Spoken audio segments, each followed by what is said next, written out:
we're introducing 3 revolutionary products of this class. The first one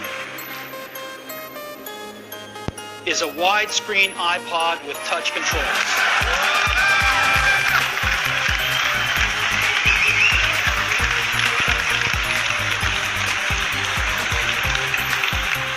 The second is a revolutionary mobile phone.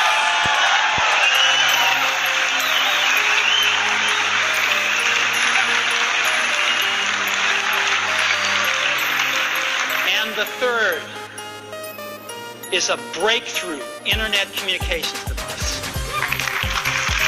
Remember those revolutionary products that Apple launched? Apple is known to make revolutionary products. Even during the periods in which companies struggled, it was known for being innovative. In the late 1990s and early 2000s, Apple began to rise to dominance in range of technological areas and establish itself a trendsetter in mobile devices. But what is it that makes Apple special? Why, despite being a premium brand, almost 20% of mobile production and selling comes from this brand? The founder of the company, Steve Jobs, became synonymous with the brand. He expanded the company into new areas including the music industry and ultimately helped define the modern mobile category. He had a knack for divining what people would want before they knew it.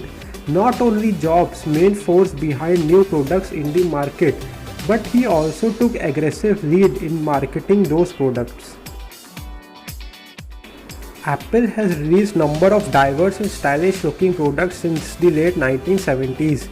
The company that started from the beginning in a garage grew steadily, introducing the Apple II series of personal computers, the Macintosh, and then the much sought after the iPod, iPad, Apple Watch and the iPhone.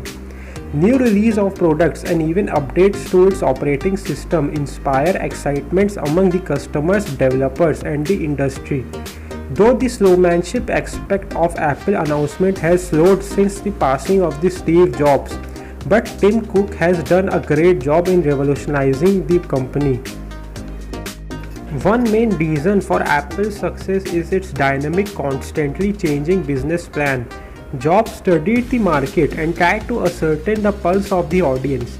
Apple originally started as just another computer company, but Jobs always knew that it was meant for some bigger things. Jobs also changed the name for the company from Apple Computer Inc. to Apple Inc. to reflect this broadened vision what the company was all about. The most common and the most important factor that the main companies ignore is how it has partnered with the other companies.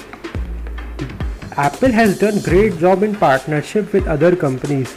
Steve Jobs arranged an unexpected and early move for Apple.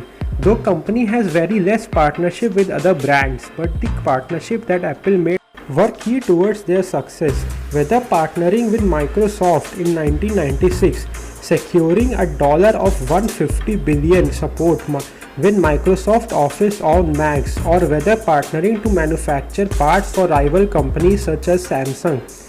This further enhanced company's profit and reputation as supplier for mobile components, or whether partnering with Intel to produce high-speed microprocessing chips, or to partnering with AMD for producing high-resolution graphic cards for their notebooks, or whether it was partnering with IBM for business management.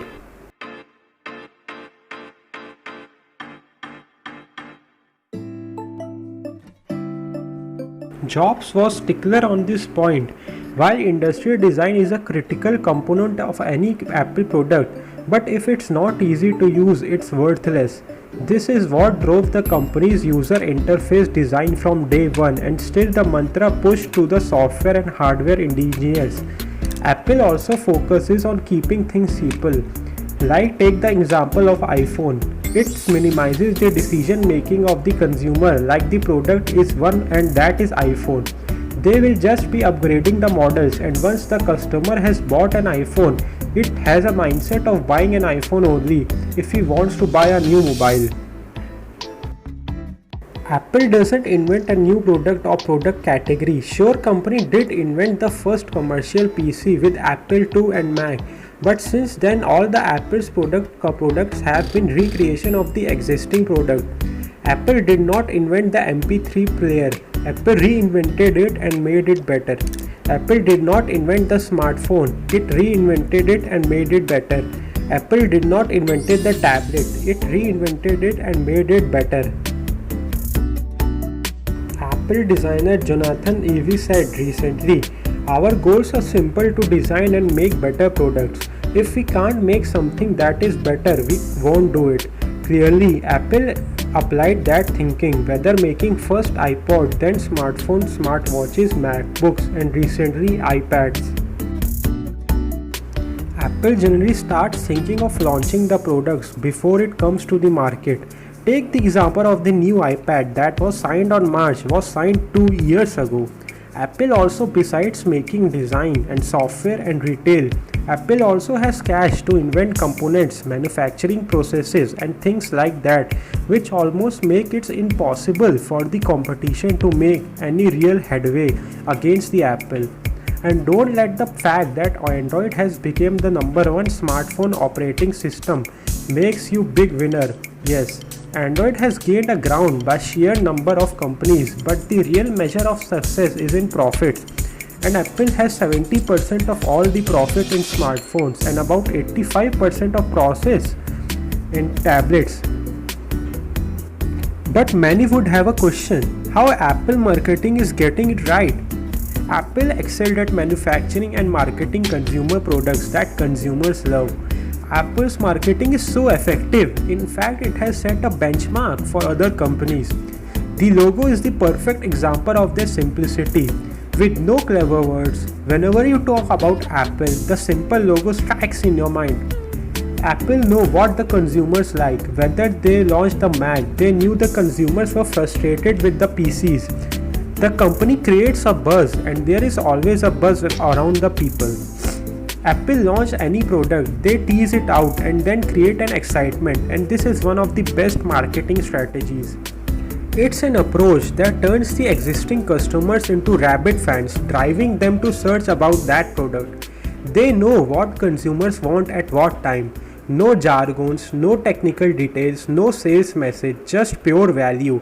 Take the example of the iPod advertisement. With 5G into the corner, definitely they will be making iPhones viable.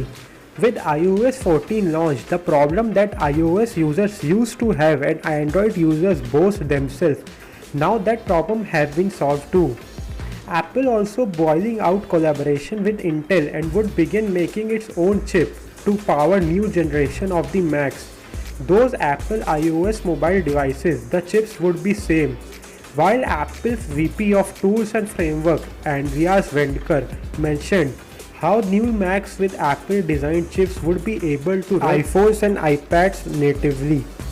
This would definitely reduce the cost of the MacBook about 70% of what it cost them while collaborating with Intel.